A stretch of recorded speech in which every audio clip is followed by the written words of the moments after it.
Good evening, everybody. Welcome to Theology Thursday. We were just talking about the promo picture for this week's Theology Thursday episode. You got it or what? You know what? It's going to disappear. Hold on, everybody.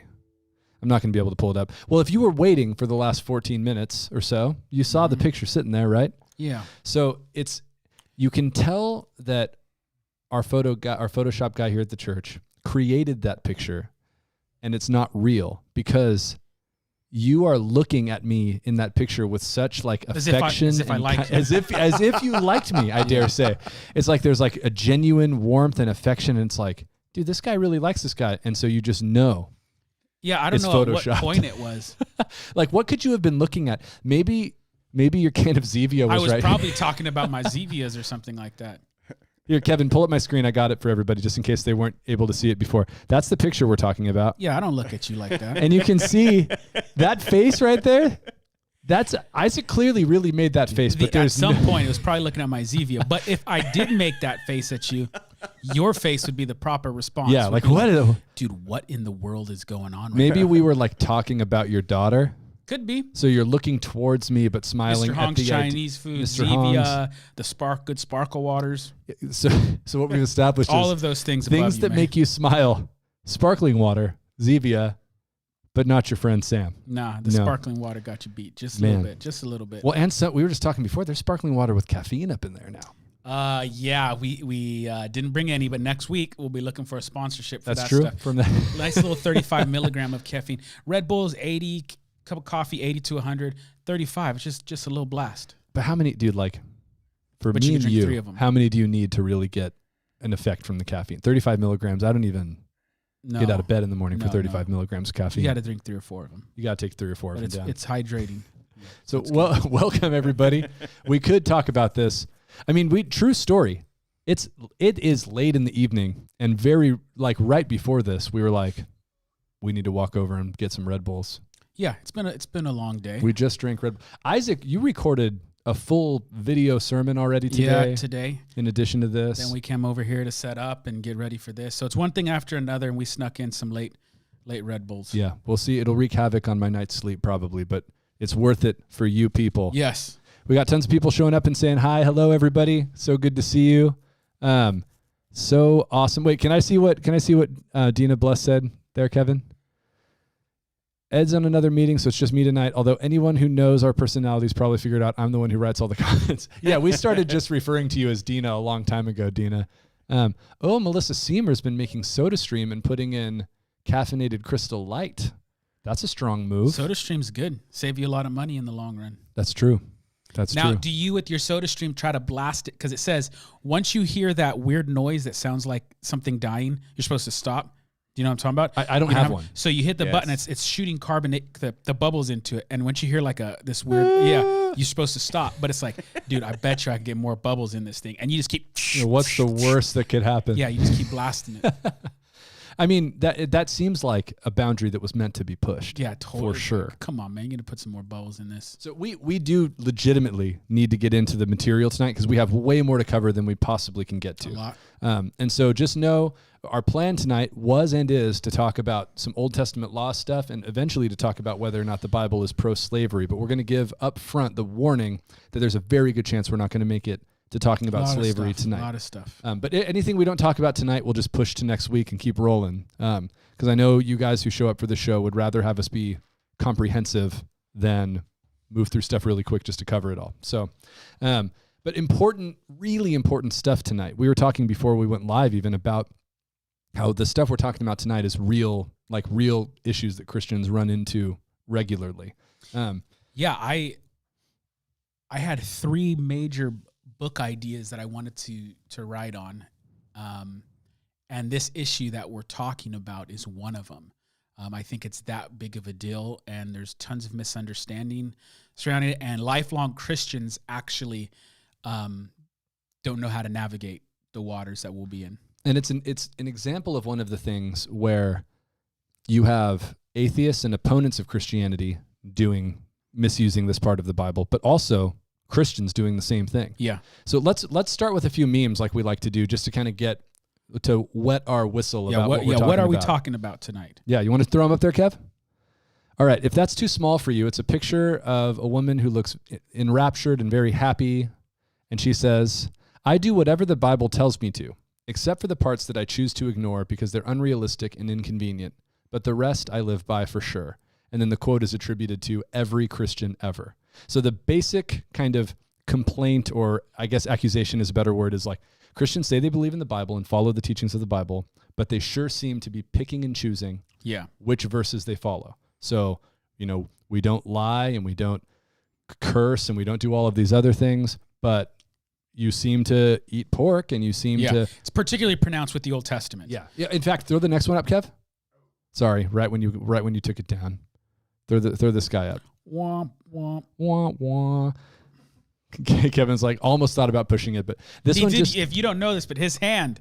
He went. Sam and I saw, and he was resisting. It was like the one ring was calling out to him. He resisted. Isildur. Yeah. Cast it into the fire. This one just says God hates shrimp, and then quotes a couple of verses about not eating shrimp and other types of things. Because true or false, does the Bible say, "You shall not eat shrimp"? It teaches that. I don't know if it ever says you shall not eat shrimp. Yeah, in that phrasing. But yes, the Bible does, without question, command, don't eat shrimp. And that's the end of the show, everybody. We cleared it up. Don't eat shrimp. Don't eat shrimp. It's bad. Stick to the garlic fish. You want to throw the next one, Kevin? This is one that's near and dear to both of our hearts. It says, "Do not cut your bodies or put tattoo marks upon yourself." And then it's Leviticus 19:28. That is a verse in the Bible. And then a picture of a dude with a very Christian tattoo. Oh, wow. I just noticed. Yes, that's his hand kind of seamlessly... Did you notice that when I first showed it? I can't tell what it is. So it's like the arm of Jesus coming off the cross terminates into the person's hand. Now I see it. Yeah. I didn't notice that at first. Interesting. I didn't know what it was. So he has a very Christian tattoo, but then there's a verse saying, "Don't get a tattoo." We'll get into this because you and I both have tattoos. I don't. I'm a Christian. Oh, okay. Got it. How far am I willing to go tonight to prove you do? All right, one more, and then we'll... And this is a picture of a famous painting, Renaissance painting of God, and it says, "Great morals to live by. You shall not boil a kid," which means a young goat, "in its mother's milk." And that is also a Bible verse. So yeah, the basic, again, complaint here is, hey, Christians, you say you live by the Bible, but you eat shrimp, you eat bacon, you get tattoos. Are you just picking and choosing the kind of like ones that you like or the ones that seem relevant to you and just skipping the weird ones? What's the deal? And the vast majority of Christians from experience as a pastor sort of know it's sort of like they have this awareness that like, I don't think all of that Old Testament stuff still applies, but we believe the Bible is the Word of God. And so I think it's still good. But then in their everyday life, they really do end up picking and choosing. Totally. And sometimes the picking and choosing doesn't lead to any like theological massive blunders. It's almost like intuitively, well, that can't possibly still apply. But the problem is there's no theological consistency. And so when the world looks at it, it just looks like Christians are completely inconsistent would be the nice word. Right. The harsher word would be hypocritical. You're a hypocrite. You pick and choose what Bible verses you want to apply to your life. Yeah. And go ahead. You were going to say. And I was just going to say their accusation is fair. Totally.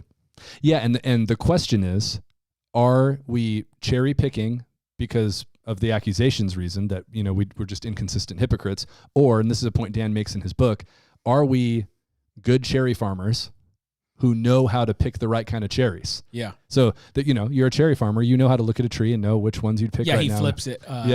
So it's like, of course we're cherry picking, man. You want to pick the best cherries. You don't just take all the cherry. And so obviously, spoiler alert, we do believe Christians can eat bacon, can eat shrimp, can get tattoos and stuff like that.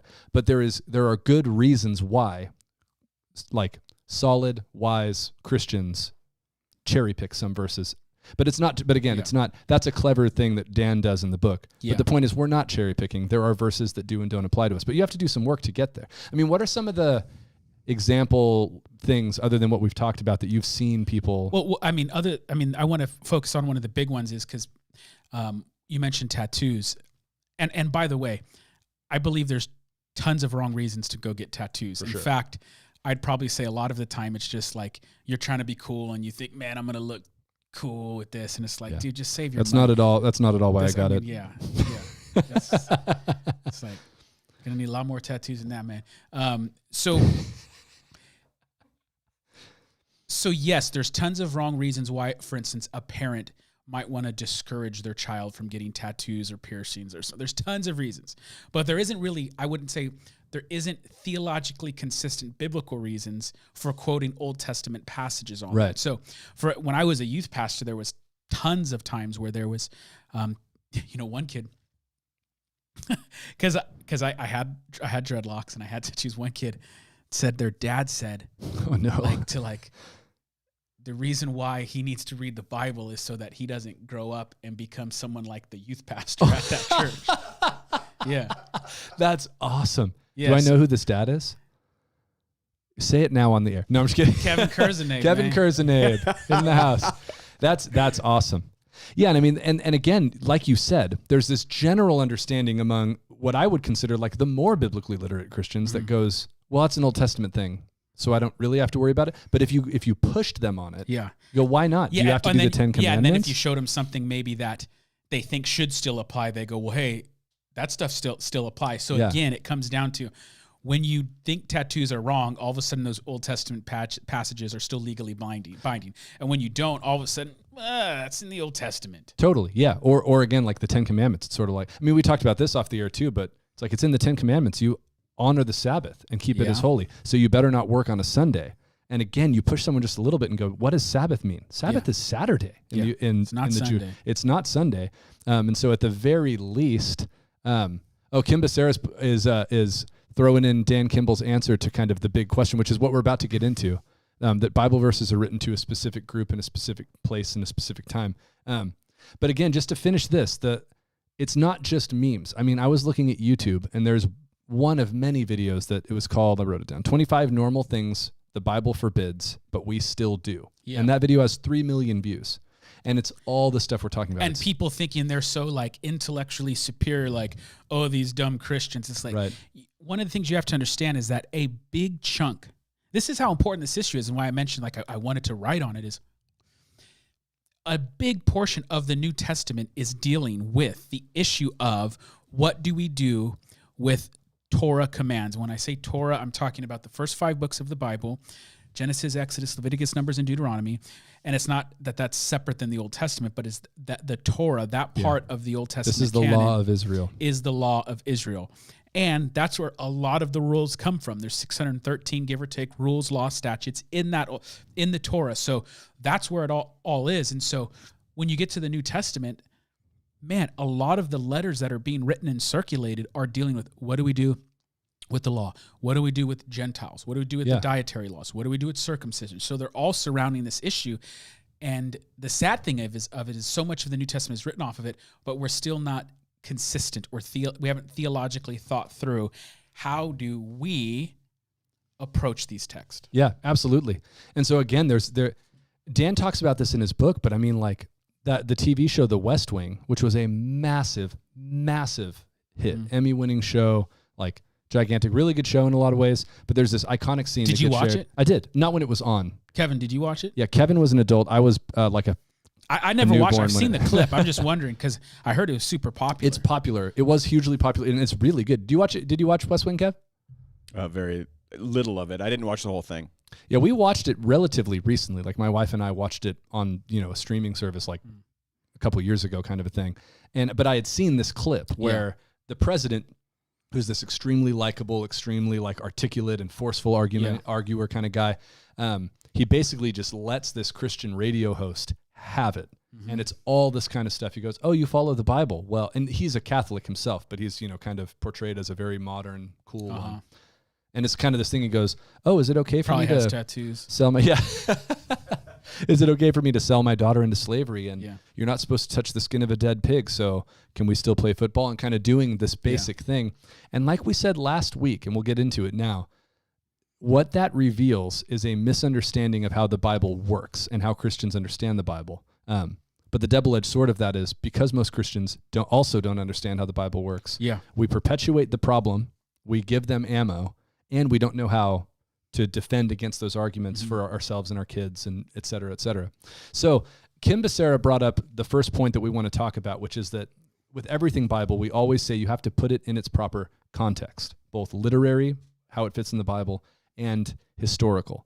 And Dan talked about this in the book and also in our interview with him, but this is true even of laws in the U.S., that there are laws that sound completely ridiculous, but understood in their original context actually make a lot of sense. So one of them that he mentioned is that in Kentucky, it's still illegal to carry an ice cream cone in your back pocket. And it's because that was a specific method in Kentucky at a certain point in time that people were stealing horses. They knew if you walked by a horse with an ice cream cone sticking out of your pocket, a horse will follow you home and you stole. So that law, completely ridiculous in our context, but everyone back then knew exactly what it meant. And the Bible is like that. So let's get into a little bit of the historical context. What's going on with Israel when they get this law from Mount Sinai? Yeah, so this is right after the Exodus event. They are delivered by divine intervention by the hand of God through the servant prophet Moses out of slavery, bondage, and oppression, and they're sent off. And you got to understand, these people have been living in slavery for hundreds of years. So God is essentially creating a nation. He's creating a culture. This is why there's like holidays. Yeah. And there's festivals, because these people didn't have all of that. They didn't have the ability to do that. So he's creating a culture, a people. He's giving them holidays, and then he's giving them laws, rules to live by. And a lot of those are pretty straightforward. You get it, like kind of like what we would consider moral commands. Yeah. And then a lot of them to us sound weird. Yeah. And I mean, what you just said is hugely important, and a lot of Christians aren't aware of this. Israel, we know they're rescued from slavery, but they did not exist as a nation in any other way ever. So it's a family that goes into Egypt not as slaves, just a family. It's Abraham's great-great-great-grandkids. They all, 70-something of them, go into Egypt. 400 years pass, and they grow into a nation as slaves. So it's not like there's a nation called Israel, and they get captured by Egypt and turned into slaves for a little while. 400 years of that. This is the only life you know. And not only are you a slave, you're a slave in a polytheistic nation, and most of you and your countrymen are just doing the Egyptian religion. Ezekiel talks about how most of them were not faithful during this time. So huge percentage of them, we don't know exactly what. They're worshiping Egyptian gods, living in a polytheistic world. And so I think that's really important, because the vastness of the undertaking of taking a nation that has been slaves in Egypt for 400 years and turning them into a cohesive nation. Yeah, because some of you were raised Christian. Right. And you fell away, and God saved you out of your paganism, and you're still falling into the same stuff. And it's like you had the whole you have 2,000 years of Judeo-Christian tradition forming you and a Christian upbringing, and you're still wrestling with all of this stuff. Yeah. Which is the story of us all. I mean, like I said it sarcastically, but it's like all of us are like that. But imagine you don't have 2,000 years of Christian tradition. You're not being raised in that environment. You don't even have the cultural pillars that serve as the kind of cohesive glue to maintain that kind of religious center of gravity. And so God has to establish all of that. Yeah, and the religious center of gravity is incredibly important. If you look at what's happening when the law is given in the kind of canonical context, meaning like the overall story of Scripture and what God is doing, he is going to create the nation through whom the Messiah is going to come. This is the nation that's meant to demonstrate to every other nation around them that this is what God is like. This is what living under God's rule looks like. And so this is getting into the nitty-gritty of it. A huge percentage of the laws, especially some of the ones that seem strange to us, are designed to make Israel distinct among the other ancient Near Eastern nations that were their neighbors. And one of to the point of it being written, for the law is a covenant. It's an agreement between two parties. So it's not as if the Torah, God speaks and says, all humanity at all places must follow this Jewish dietary law.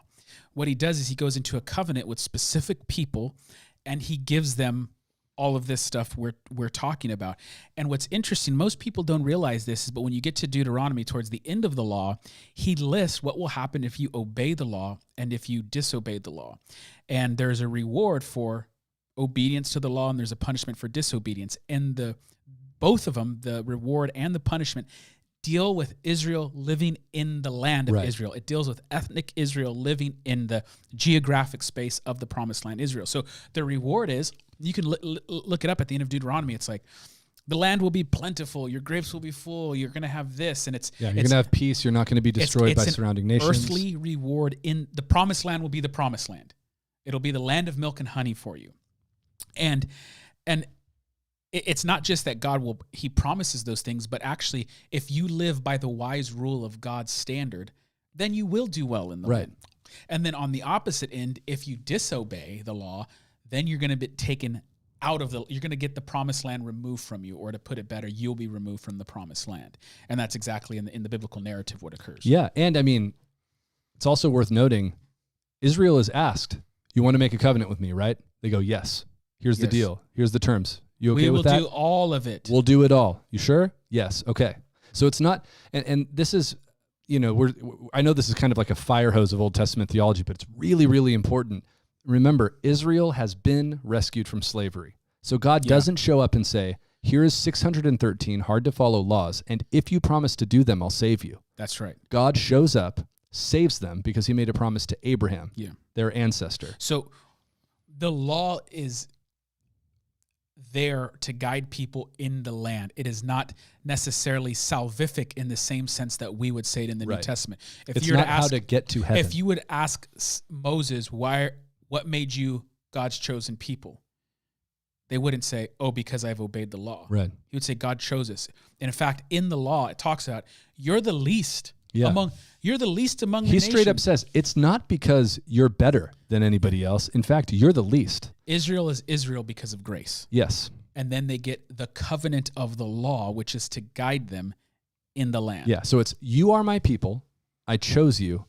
And because you're my people, here's how you live. Not here's how to live to become my people. And that's really important theology, because it affects the way we see grace in the New Testament if we misunderstand this. Because it's exactly the same for you if you're a believer, that you were saved by grace, and then you are given the expectations of what a person who is a Christian lives like. And that cart and horse is very important. It's not do all this stuff so that I'll give you grace. It's I gave you grace, I chose you, you're saved, and now here's how I expect you to live. Yeah, we get often a bad view that says, like, the average Israelite in the time of King David realizes they can't obey any of God's law, and they're just trying to earn God's acceptance, and they know they never can, so they're looking forward to Jesus. But then when you read the Psalms, you read them saying, oh Lord, it is my joy to delight in your law all the days of my life, type of thing. And so it's a different, when we often look at the law, we see it as a bad thing.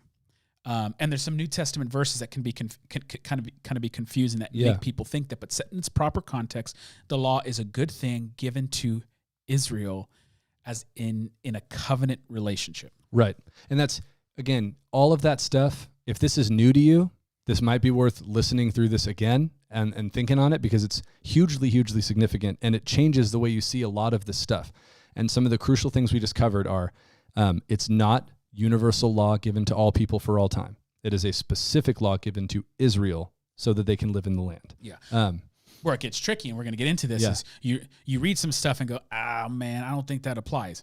And then you read something like, don't kill, don't murder, and you go, well, that's certainly. I feel like I'm supposed to do that one. So that's where it gets tricky. Yeah. So a lot of the weird ones, especially things like dietary laws, have to do with the fact that God wants Israel to be distinct from the surrounding Canaanite neighbors. So you're going to you just came out of a polytheistic world. You're going to move into a land surrounded by polytheistic Canaanite people, and their ways of worship are going to be very appealing to you. So a huge percentage of the laws, especially ones that look strange to us, are about forbidding them from doing the kinds of things their neighbors do so they'll stay distinct. Yeah. So for example, like, one of the ones that gets quoted in memes all the time is, oh, you follow the Bible, huh? Well, nice polyester blend you're wearing today, because you're not supposed to blend two types of fabric. And similarly, you're not supposed to sow two types of seed next to each other in the same field. But there's evidence that in the ancient Near East and the Canaanite religion, you would kind of sow two different types of seeds next to each other as a kind of fertility rite.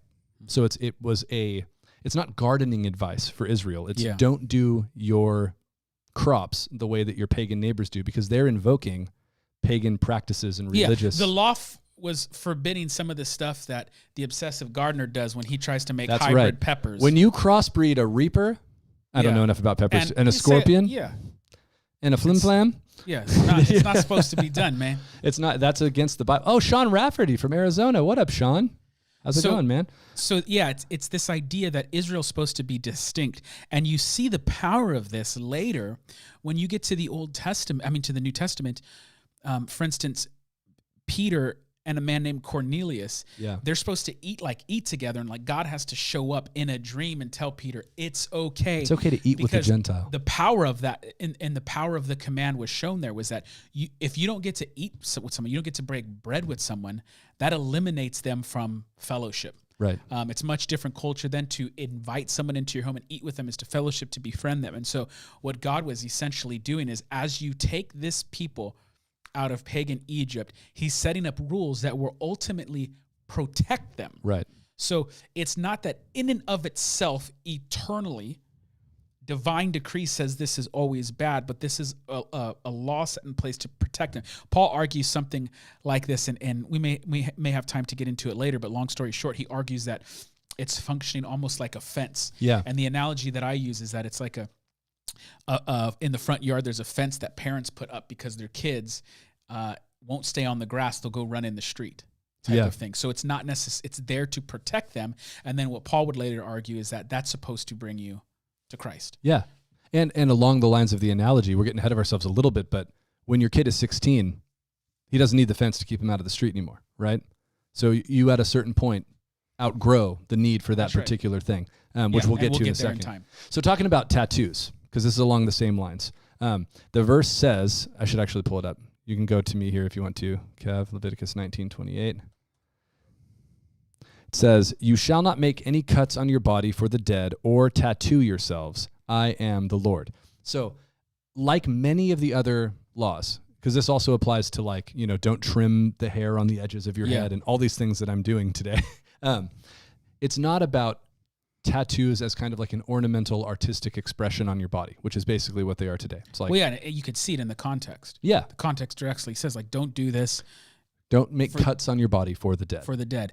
And again, we see this in the passage with Elijah and the prophets you could say Baal or Baal. It depends. Like, if you want to sound snobby, you could say Elijah and the prophets of Baal. Now, did Naaman worship Baal? Yeah.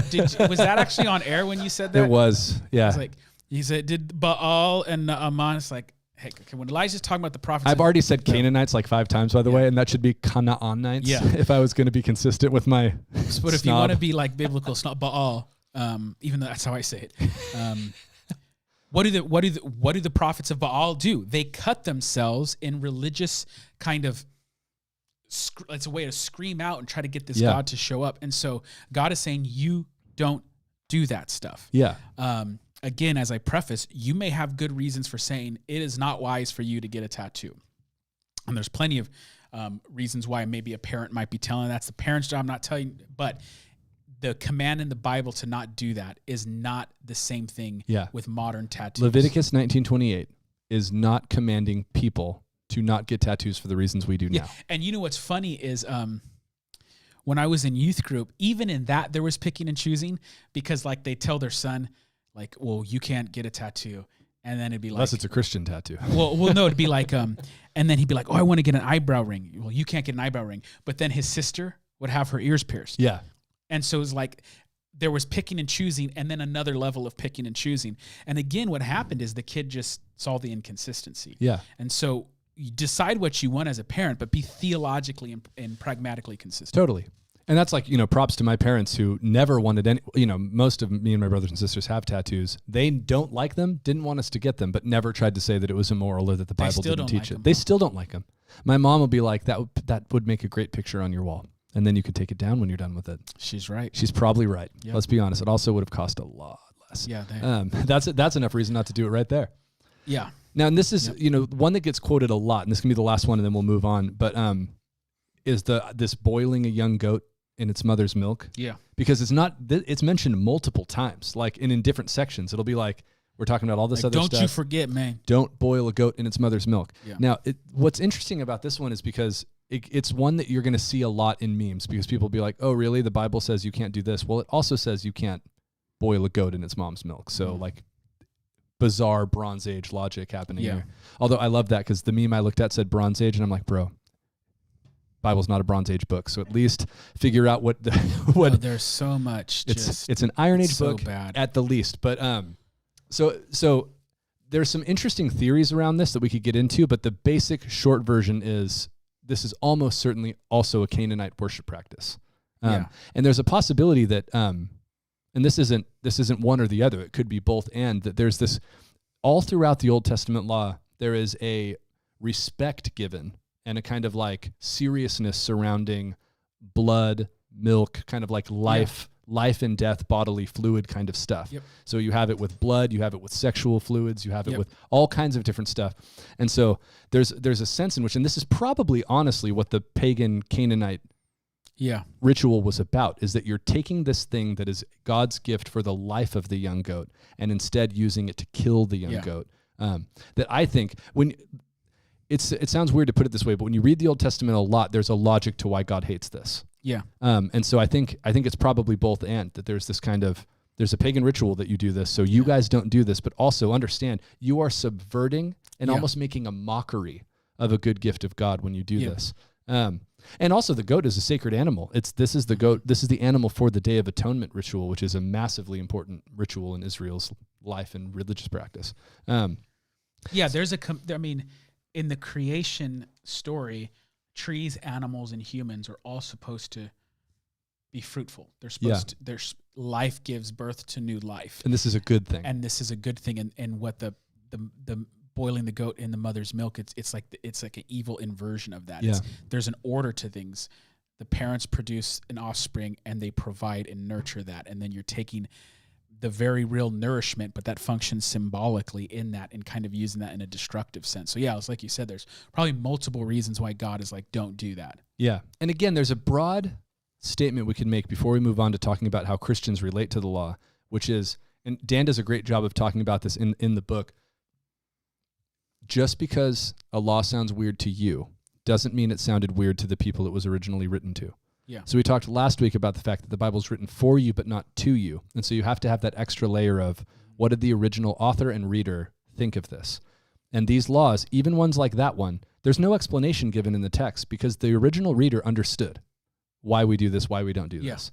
And so there's a comfort in that to me of just going, okay, I have to do the cross-cultural work of understanding this, but knowing that the original reader got it. The original reader understood the significance of this. Yeah, that's why, like I said in the Psalms, they're talking about delighting in the law of God. They're not saying, oh, Lord, when will you help me figure out the secret riddle of Leviticus, blah, blah, blah. No, there's a part where Moses in Deuteronomy says, the nations are going to see your law and be jealous of Israel. Because, wow, what an incredible nation that has such a wise God that he would be this clear with them. So the Jews, the faithful Jews, always believed the law was a gift and a privilege to them, that wow, what a gift that our God has been so clear to us about what he wants. So it wasn't, they're not going like, oh, this law, I hate it. They're like, man, if we did the law, the pagan nations would be jealous of us for how cool our law is. I don't know if they would say how cool our law is. Man, this law is dope, this man. This law is dope, man. This is cool, man. Okay, so we could keep talking about this all night, but I want to make sure we get, because this next point is very theologically complicated, but it's really, really important. And it's the big kind of theological question surrounding the Old Testament law. And it's this: do these laws apply to Christians? Okay. Because that's what we've been it's what we've been sort of circling around the whole time. But it's important that you understand all the parts. So again, to review, the law is 613 laws, rules, and statutes. It's all the laws contained in Torah. So when you read in the New Testament, they talk about the law, they're talking about Torah. The laws contained in the first 5 books, Genesis, Exodus, Leviticus, Numbers, Deuteronomy. Okay. That law is made in covenant with ethnic Israel, and it's established as they leave Egypt after the Exodus event, going to the promised land. And this is how they ought to live in the land. And Deuteronomy says, if you obey these laws, there will be blessing in the land. And if you disobey, there will be curses in the land. Namely, you're going to be removed. And you're going to lose your privileges. And that, on the biblical narrative, happens in 586 BC with the destruction of Jerusalem and the temple. And exiles are taken out of the promised land and brought into exile in Babylon. So then the issue is when an average person looks upon these texts, they clearly go, well, like no one's wrestling with boiling the goat Yeah. in the I mother's saw my milk. pastor eat bacon wrapped shrimp last week. Yeah. No, you wish I'd seen you do that. Yeah, I haven't actually. But then it's like, well, Sam, there's thou shalt not murder. There's thou shalt not steal. So are you saying I can murder now? Are the 10 Commandments not in there? And what about in other places in the law where there's these clear moral laws? Okay, so we have that problem. This is the same problem that the New Testament Christians encounters. Like, what do we do with this? Yeah, remember, by the way, that all of the first Christians are Jewish. So they're coming from this background. Most of this is the way they live, and they like it, and they think it's good. But now all of a sudden we've got Greeks, and we've got Romans, and we've got Ethiopians, and all these other people becoming Christians. And so the Jewish first Christians are going, what do we do with these guys? Because they don't want to and haven't been living this way. Yeah, and rightfully so. They're going like, God's law forbids this, and I want to be faithful to it. Right. But now God is saying things like there's neither Jew nor Gentile. He's giving visions to Peter saying, go eat with the Gentile. Go eat with the Gentile. Go have some food with Cornelius. So all this stuff taking place. Okay, so there's a number of ways Christians deal with what to do with these laws. One is what we've just talked about, cherry pick. Yeah. And this is the problem. Really, like the majority of us haven't thought through it theologically, and so we just cherry pick. And like I said, intuitively, you kind of go, that mother's goat milk thing, that's weird. Yeah, and I know we can eat, again, I know I keep saying this one, but it's a big one. I know we can eat bacon. And I've seen my pastor's got a tattoo, but I know I'm supposed to do the 10 Commandments because that's really important. And it's like, dude, the 10 Commandments and the boiling a goat in its mother's milk are like this close to each other. Really close. So a couple ways that people look at it. One is very popular, sort of, it's not as popular now, but I would say in the 80s and 90s, I heard it a lot more. And I was super young in the 80s, but I've read stuff and listened to stuff. I was going to make a Kevin joke, but it's not necessary. Yeah. Everything okay over there, buddy?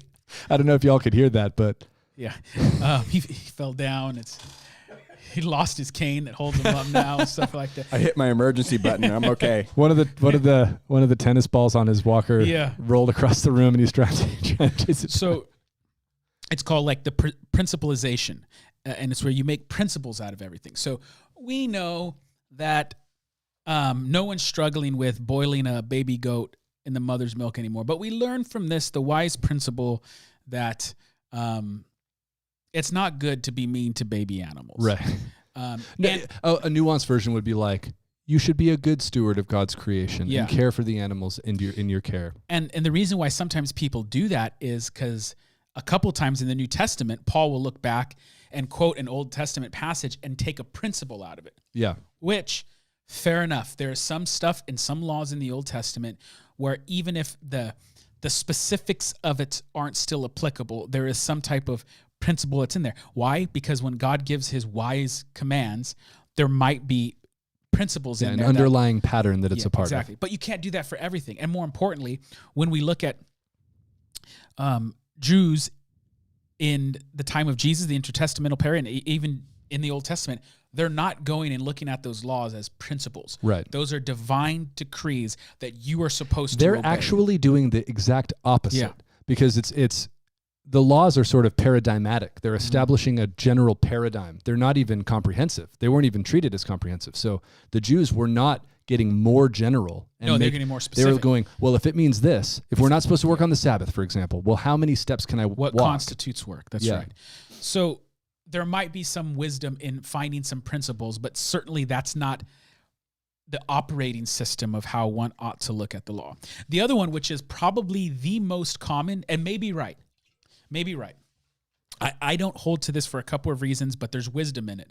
And this is probably, if you grew up in church, this is what you were probably taught. And a lot of great thinkers throughout Christian history, I believe it. And you didn't learn it as the tripartite system, but formally it's the tripartite view of the law. And what that does is it splits the law up into three categories: the moral, civil, and ceremonial. And it looks at the law, all 613 commands, and it says some of these are ceremonial. Some of these... Meaning they have to do with festivals and what you do in the temple and how the Levites are supposed to. And these are the things about like the kind of clothes that the priests have to wear and like exactly how you do all the rituals. And this is what you wash the liver when you take it out of it. Civil stuff for the nation, ceremonial stuff. And then there's the third category, which would be moral. So you have moral, civil, ceremony. And the moral would be thou shalt not kill. And that you would argue all the moral stuff of the 613 laws still apply. And we know this because when you get to the New Testament, they're still telling you to obey and listen to that stuff. You keep hearing them pop up. So that's one system and way of dealing with it, is dividing the law up into moral, civil, and ceremonial. And it's called the tripart view of the law. Now, the one issue with that, if I was going to play devil's advocate, is that's just not really explicitly taught. You have to infer that from the things that get re-emphasized in the New Testament. Yeah, the reason why I don't, even though I think there's some wisdom in it, I don't hold to it, is because when you read the law, it's never divided up in those categories. You don't read this section and then go on, oh, here's the moral laws. Right. In fact, it's all mixed together. Sometimes they'll be right next to each other. And if you were to ask a Jewish person in Jesus' day, which commands are the moral commands, they would say all of them. What do you mean? They'd be like, God what are you talking? God commanded all of them. That's why they're moral. They all carry moral weight. And you're getting to exactly what Jacob's question was, which is who determines which law is which category. And that's exactly what the point you're making is. There's not a really clean way to break it down. Yeah. And it ends up being somewhat arbitrary is too strong of a word, but it's almost like you have to create categories and then you're the one sorting them out. But when you read through the Torah, they're all mixed up. Yeah. And so, God in his infinite wisdom might know some, but it's not revealed in the text. And that's not how people who were the people who were part of the very covenant, right. That's not how they viewed it. But again, I think it's at least a good starting ground. So if someone confronts you with, well, you Christians don't obey this, I mean, you could easily say, no, Christians for 2,000 years known that some of these laws are moral, some of them are civil, some of them are ceremonial. And the early church clearly continue to practice the moral components. Right. So all your nonsense about Christians being hypocritical for the shrimp issue, just at don't the apply. very least, the tripartite thing has a de facto application because of what the New Testament teaches. Yeah. So you go, and we'll get into how we might see that. So that's two options. One is you just kind of cherry pick. Mm-hmm. The other is this tripartite, which more kind of formalizes how you divide them up. And how would you define what the third one is? So the third one we'll call the fulfillment view. It's known by a lot of different names. One of the technical ones is the modified Lutheran position is one of the ways that it's been argued. But I drove a modified Lutheran in high school as my first car. As the first car. That's a dad joke. I apologize. But the thing is, he'd been telling dad jokes for 15 years. One time, Isaac asked me if my wife was pregnant because I said such a lame dad joke before I had kids. Yeah, it was before you had kids. I made a dad joke, and Isaac, first of all, didn't laugh, which isn't remotely surprising. But then subsequent to that, you were like, hey, is Christina pregnant? And I was like, what? No, why? He was like, because that was a full-on dad joke. Like, I feel like you had to become a dad. Yeah. So anyway, go on with the modified Lutheran. So think of it as a fulfillment view. It says the law was given to Israel for a purpose. And that purpose was so that all the nations would see, as you said earlier, Israel, and that they would turn to worship Israel's God. And in the Old Testament, it talks about all the nations going to Israel and worshiping the one true God. And this, of course, is established in connection with the first covenant given to Abraham. So a covenant is given to Abraham that he's going to bless all the nations, all the families of the earth. So in Genesis, you should forever be looking for ethnic Israel to forever bless all the nations. Then you get this Mosaic covenant, the Torah, in which there's these rules and laws, and Israel's supposed to flourish in the land. And remember, Israel is the offspring of Abraham. And it's in and through Abraham's seed, these people that God has made the Abrahamic covenant and the Mosaic covenant with, that all the nations are going to be blessed. Okay, so what happens, though, is that never occurs. And what we hinted at this earlier, and this is where you have to understand the narrative of Scripture. Jerusalem and Israel, as we know it, it's destroyed. Yeah. And Israel is taken off into exile. It looks like the plan is not going to happen. Abraham's offspring failed to do the thing God told them to do, and they're gone. And now what the contract said in the Mosaic covenant, what happens when you disobey the law has occurred. Now, the twist to it, though, is that God brings them back into the promised land, and then all of a sudden there is a faithful Israelite who is finally going to do what Israel was always called to do. So a faithful Jewish man, namely Jesus, is going to do the law perfectly, and he is going to fulfill it. And in fulfilling the law, he is going to bring all of those promises that are attached to the Abrahamic and Mosaic covenant to completion. And the Davidic covenant, which we didn't even touch on. Which we didn't even touch on. And so what happens is when you get to the Gospels, and this is a very popular verse, you hear Jesus saying, I did not come to abolish the law, but I came to fulfill the law. Now, Sam, look at the verse, look at the Greek. This is Matthew 5:17. This is really important because I would argue that for people who are actually getting deep on this, and even for people who are just casually reading the Sermon on the Mount, this is misunderstood very, very frequently. Kevin, can you pull up the Bible here on my screen? So this is Matthew 5:17, and what people typically do when they see this, it looks like our video might be paused. Everybody, somebody tell us in the chat if we're still showing up. We got some technical difficulties. You clicked on eCam, Kevin? Maybe forget the Bible verse and just read it out loud and walk through it. Don't try to do anything tricky. Yeah, no worries. Okay. We're back now. Yeah, okay, just read it. So it says, do not think that I have come to abolish the law or the prophets, which means these entire sections of Scripture. I have not come to abolish them, but to fulfill them. Now, here's the thing. Most people hear that and intuitively think just the first half. So he straight up said he didn't come to abolish the law. Yeah. And so what you do is you read that and you think that the second half of it's going to be the opposite. So don't think I've come to abolish the law. I didn't come to abolish it, but to fulfill it. But here's the thing. Abolish and fulfill, even in English, are not opposites. They're two different ways for something to be ended. And that's the key. That's the crucial part of the argument. And that's even clearer in Greek. Because and I could show you this if we could get my computer up, but no big deal. He says, I did not come to katalusai, the law, but to plerosai, the law. Yeah. And so katalusai, abolish, it's a stronger word than abolish in English. It's like smash, destroy, ruin. So he's saying, I didn't come to tear the law to pieces. I came to plerosai it. And that's, again, fulfill is a great word, but a synonym would be complete. It's like bring it to its point of completion.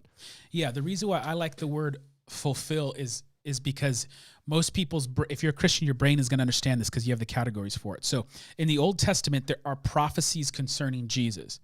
When Jesus comes, he fulfills those prophecies. Right. Now, when he fulfills a prophecy, it doesn't do away with the prophecy. It doesn't mean the prophecy was bad. It doesn't mean the prophecy is like we should be ashamed of it because it's this old stuff. Jesus fulfills, he completes, he brings it to its completion. It's a good thing. The prophecy is a good thing. Now it has been fulfilled. You are no longer waiting for this prophecy to be fulfilled. Yeah, it's done. But in a good way. The metaphors I've used before, it's like Jesus saying, I didn't come to throw away the meal. I came to eat the meal. Yeah. So it's like you did the thing that it was for, or I didn't come to cancel the basketball game. So in that case, the law had a specific function and task for Israel, and Jesus, who is the faithful, true Israelite, comes and completes the task and purpose of the law, in namely obeying it completely. Yeah. So he fulfills it, which then you go, well, what does that mean? That's like we don't have to pay attention to it. No, all the Old Testament prophecies, you should study them. You should learn them. You should look for wisdom. You should study them because they're a part of the biblical story pointing you to biblical truth. But they have done what they were meant to do. Yeah. Now, here's the crazy thing. Most people, and this is like across the board with Christianity, most people think the New Testament takes all the hard ethical standards of the Old Testament and makes them easier. Right. So, man, there's 613 laws in the Old Testament. Thank God there's grace now, and we don't have all these burdensome laws. No. What Jesus does is, and this is the image you should have, is picture your car on a freezing cold day, and you're looking out. Remember, you turn your car on, you go, oh man, I'm late for work, and I can't even see through my windshield because it's frozen over. And then you got to get outside, and you're already freezing, and you got to get the hose, and yeah. But the idea is that you could, as the window becomes more clear, it's foggy, and you can see you can see out the window. But as it becomes crystal clear, you can see better. When you look at God's moral commands in the Old Testament, you are looking at God's ethical standards through a foggy window. But when Jesus comes, he actually takes off the ice and removes the fogginess, and now you can see crystal clear. Let me illustrate what I mean by this, because that could be shocking. Like, so the Old Testament is foggy with God's ethical commands?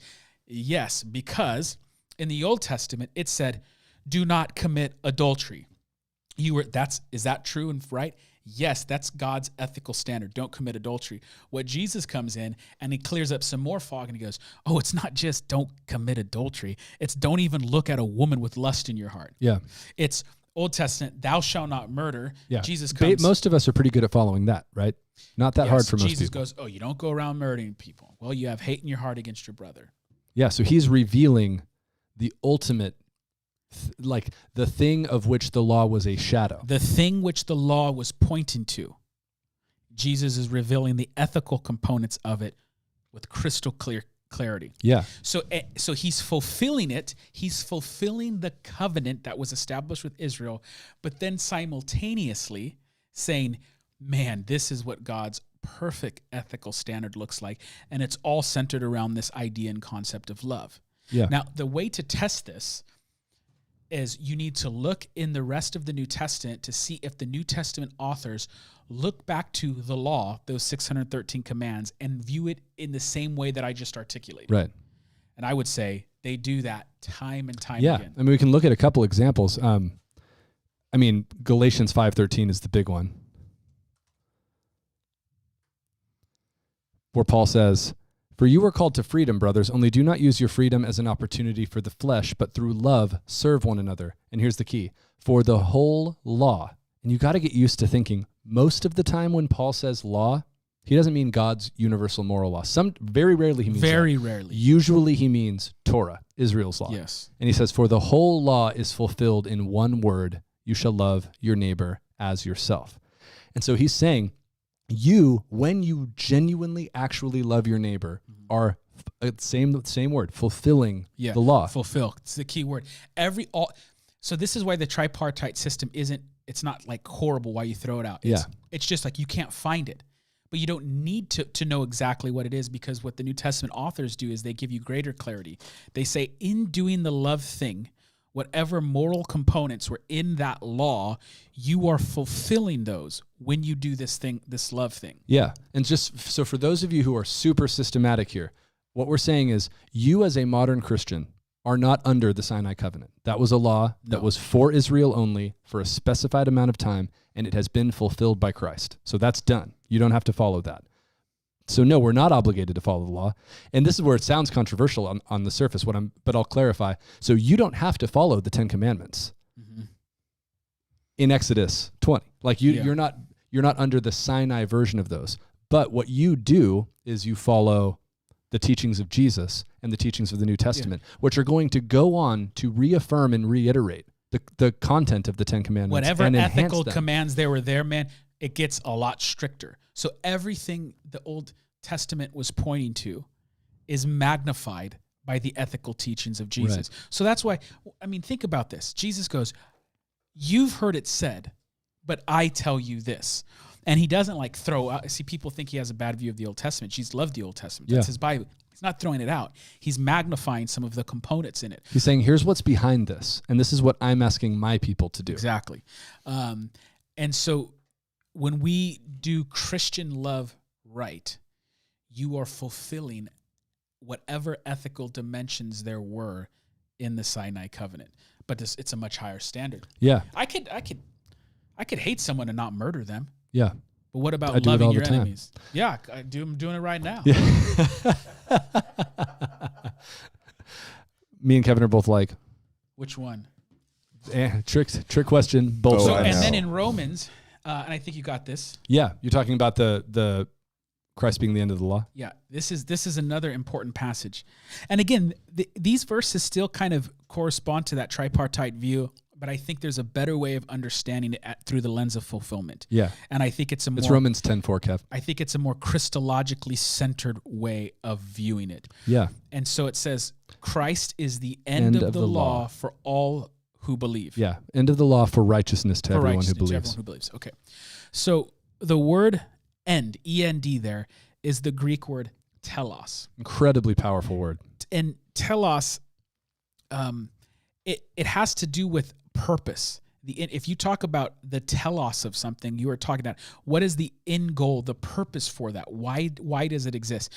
This could be confusing because the way modern words find their roots doesn't mean it's the equivalent, but we get the word telescope from it, and you're looking to the end of something. So but think the word like maturity or maturation, like you wait for an apple to grow and mature and become sweet. The telos of an acorn is a tree. Is the tree. The telos of an apple is to be eaten, right? So yes. So you're kind of looking to what is the ultimate purpose that something is headed towards. So Christ is the telos. And this is where the English word end is good, E-N-D is good, but it kind of makes it seem negative. Yeah. Like, thank God Christ came and he ended all those bad. And this is a theme I want you to get. If you could mix the word purpose and end together, yes. that's telos. It's the end goal. It's what it's always been reaching for.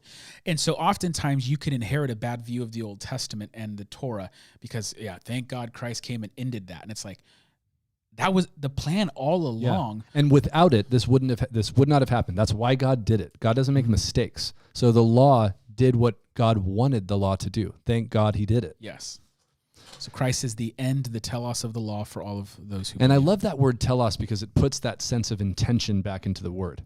Yeah. Or the concept, rather, of the law. The telos of engagement is marriage. Right. And now that the marriage has come, it's not like everything you learned in engagement is thrown out the window. It's expressed to a greater degree. It's heightened. You better have learned those lessons well because now more is till being death asked do of you part type of thing. Yeah, and that's cool. I mean, it lets you look at the law and go, this is what it was for. You get to kind of, through the eyes of history, because we're after this now, go, oh, the entire law was actually about the offspring of Abraham blessing the nations in the person of Jesus. Yeah. And so here's where it becomes really practical. No, you do not have to avoid shrimp and bacon and tattoos and all of these other things because those things have done their job. They've done their job. Mm-hmm. And so unless Jesus in the new covenant that Christians are under tells you, don't get tattoos. And again, this is where the nuance of biblical interpretation comes in because you in your life, this is the difference between the kind of mature version of don't get hit by a car and the little fence in front of your yard. There are probably really good reasons for you to not get a tattoo. As somebody who has one, I'm saying. Yeah. But it's not There's Leviticus 19. Better things to spend your money on. Better things to spend your money on. Maybe you should shrimp. Yeah, like shrimp, which you are totally allowed to eat. Yeah, like shrimp, like really good, like sushi. Yeah, and you might look in yourself and realize this is about pride. This is about me trying to like identify myself in some way outside of Christ, et cetera, et cetera. Absolutely. But it's wisdom to discern that under the new covenant. It's not because of Leviticus 19. That's right. It's wisdom under the new covenant, which is different than Levitical law. And that's a different way to look at it. As we joked around, I have tattoos on both arms. You do too. And what's interesting is wherever there's like you're like not sure, well, does this still apply? Like 95% of the time, the New Testament makes it crystal clear. Totally. And most of the time, it actually makes it more strict. Yeah. And there are some that are still really confusing that we don't have time to open the bag of worms on, but worms don't come in a bag, can of worms. So I don't know if they came in cans either. That's true. Open a little styrofoam thing of worms. That's what I usually see. Yeah, the little fishing. When you go fishing, there's a little plastic thing. Tupperware kind of thing.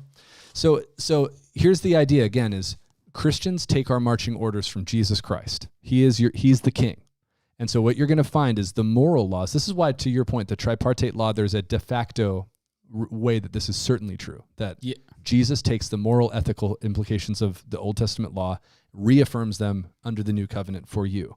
But if it's not taught in the New Testament, then it's not for you, and you don't have to worry about it. So eat the bacon, eat the shrimp.